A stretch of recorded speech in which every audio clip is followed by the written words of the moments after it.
मैं करूं तो क्या करूं? अगर ऐसी हालात में से छोड़कर चला जाता हूं तो सारा जमाना मेरे नाम पर थूकेगा और गाली देगा और यही कहेगा कि मेरा इंसान है, हैवान हो गया, इंसानियत खत्म हो गई। लेकिन आज इसके लिए अगर मुझे अपनी जान की कुर्बानी देना होगा तो कुर्बानी दे दूंगा, लेकिन ऐसी हालात में से छोड़कर नहीं जाऊंगा। सबसे पहले इसके ऊपर पानी का छींटा मारूंगा, अगर होश में आ जाएगी ठीक है, नहीं उठाकर हॉस्पिटल तक ले जाऊंगा।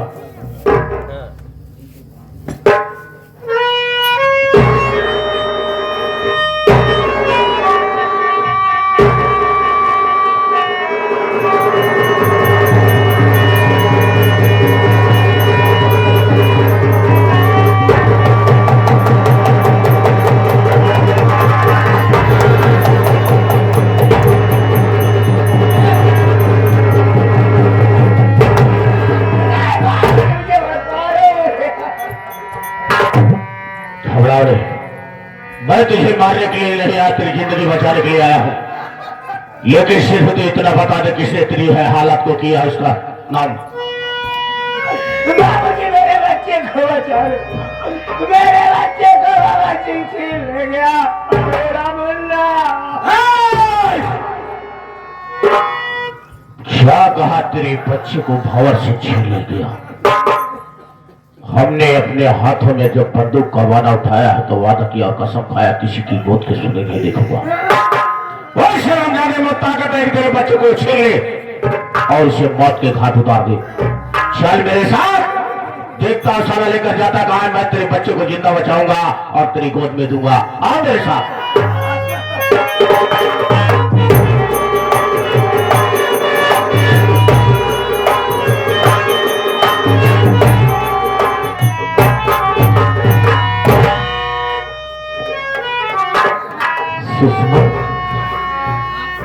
भैया रोटी लेकर अभी तक नहीं आए, हो सकता है कि आते होंगे। आओ थोड़ी देर भैया का और इंतजार कर लेते हैं।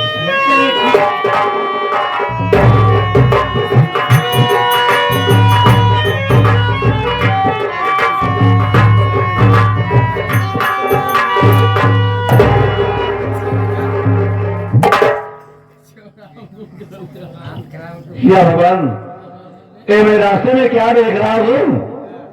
ये लड़का फटे पुराने कपड़े में सूखे मंदिर पर बैठा है। इसकी शक्ल थोड़ा सा ऐसा मालूम हो रहा है जैसे मेरा बेटा संदीप हो, लेकिन संदीप कैसे हो सकता है? इसके साथ में एक लड़की नहीं है, लेकिन मुझे तसल्ली नहीं हो रहा है।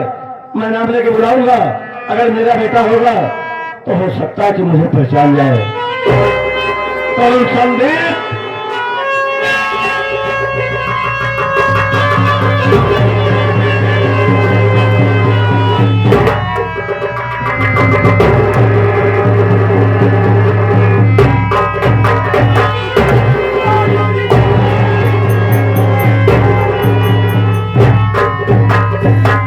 बेटा इस हालत में तो सूर्य के मंदिर पर ये सब क्या हुआ, कैसे हुआ? और तेरे साथ में लड़की कैसी बैठी है? बापूजी, आप जानना चाहते हैं कि मेरी हालत कैसे हो गई? एक दिन की बात है बाबूजी, मैं अपनी कमला बीमार भाभी माँ का सर दबा रहा था, इतने में भंवर सिंह आ गया और देखकर कहने लगा, अरे तुम दोनों देखने में तो एक दूसरे से भाभी देवर बने रहती हो, लेकिन अंदर अंदर से तुम दोनों प्यार करते हो। इतना ही नहीं बाबूजी, इतना ही नहीं, बल्कि भाभी माँ के कोख में जो बच्चा पड़ रहा था भैया का, कहने लगा किसी दूसरे का नहीं बल्कि वो बच्चा तेरा है। बाबूजी, मैं सुनते ही तो मुझे गुस्सा आ गया।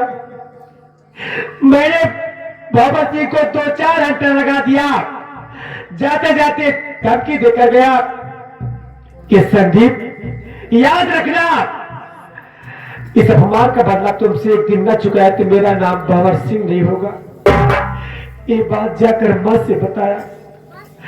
मैंने आई मुझे इतनी बेरहमी से पिटाई की, इतनी बेरहमी से मारी कि मार मार कर मेरे शरीर से पूरा कपड़ा उतरवा लिया और लाश से ठोकर मार कर घर से भगा दिया। बाबूजी, मैं दर बदर की ठोकर खा रहा था। एक दिन घूमते घूमते इसी शिव जी के मंदिर के पास आ गया। बड़ी जोरों से प्यास लगी थी। मंदिर के पास यही सुषमा बैठी थी। मैंने इसे पानी की फरियाद किया, इसने मुझे पानी पिलाया, मेरी जान बच गई। आज संसार में मैं जिंदा हूं पिताजी, तो सुषमा के बदौलत जिंदा हूं। इसने मुझसे शादी की बात कही कि न तो आपके आगे पीछे कोई है, न तो मेरे पीछे, आप दोनों क्यों शादी न कर ले। बाबूजी, मैं अपनी हालात को देखते हुए और सुषमा की हालात को देखते हुए मैंने इससे शादी कर लिया। बाबूजी, लेकिन आप तो मदनपुर गए थे ना, फिर यहाँ शिव जी के मंदिर पे। बेटा, मैं मदनपुर गया, काफी दिनों तक रहा, चारों तरफ बहुत पता लगा, लेकिन कुलदेव का कहीं पता नहीं चला। इसका मतलब भाव सिंह जो कह रहा था सच कह रहा था। मेरा बेटा इस दुनिया में जिंदा नहीं है। घर वापस आ रहा था, रास्ते में क्या देखता हूँ, तेरी भाभी कमला फटे पुराने कपड़े में गोद में बच्चा नहीं बैठी रो रही थी। मैं सोचा ही शायद मेरी बहू कमला हो, लेकिन मुझे काफी विश्वास का था मेरी बहू को गोद में बच्चा नहीं था। लेकिन मुझे तसल्ली नहीं हुआ। जब मैं नाम लेके बुलाया तो मुझे पहचान गई। मैं कमला को अपने साथ लेकर आया। तेरा भतीजा बहुत से परेशान था, तो मैं शिव जी के मंदिर पर सिर्फ दूध लेने के लिए आया हूँ। बाबूजी, जो भाभी माँ के कोख में मुन्ना पड़ रहा था, क्या वो जन्म ले लिया? बाबूजी, मेरी भाभी तो ठीक है ना? लेकिन बाबूजी, मैं आपको एक खुशखबरी बताना चाहती हूँ।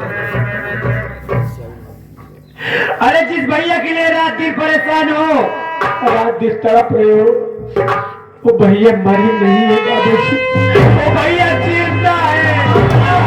मेरा बेटा जिंदा है? कहाँ है मेरा बेटा? खुलने कहाँ है? बाबूजी, भैया आप लोगों के लिए बस्ती तरफ रोटी लेने के लिए गए हैं। रोटी लेकर आते होंगे, तब तक हम थोड़ी देर भैया के इंतजार कर लेते हैं। लेकिन सुषमा, अरे हमारे बाबूजी हैं, बाबूजी के चरण छूकर बाबूजी से आशीर्वाद लो सुषमा।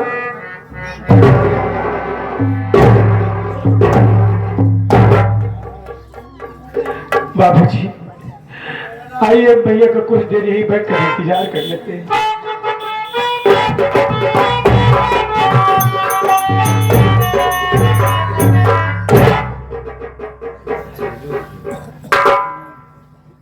क्यों भैया, आप आ गए?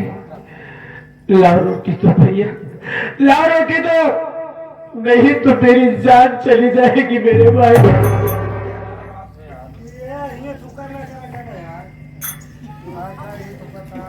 मैं जानता तो भूख और प्यास से तड़प रहा है। जो हमने वादा करके गया, वो वादे को न निभा पाया।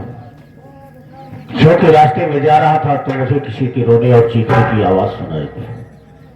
मुझे ऐसा लगा कोई इंसान मुसीबत में फंसा चलकर देखता हूं, और बस्ती में न जाने के बदले मैं वहां पर जाकर देखा कि औरत खुद से लगभग बेहोश हालात में पड़ी। मैं इसके ऊपर पानी का छींटा मारा। जब होश में आई तो इससे पूछा, इसने बताया कि मेरे बच्चे को हवा से छीन कर उठा ले गया। मैं तेरे लिए रोटियां नहीं ला सका मन्ना।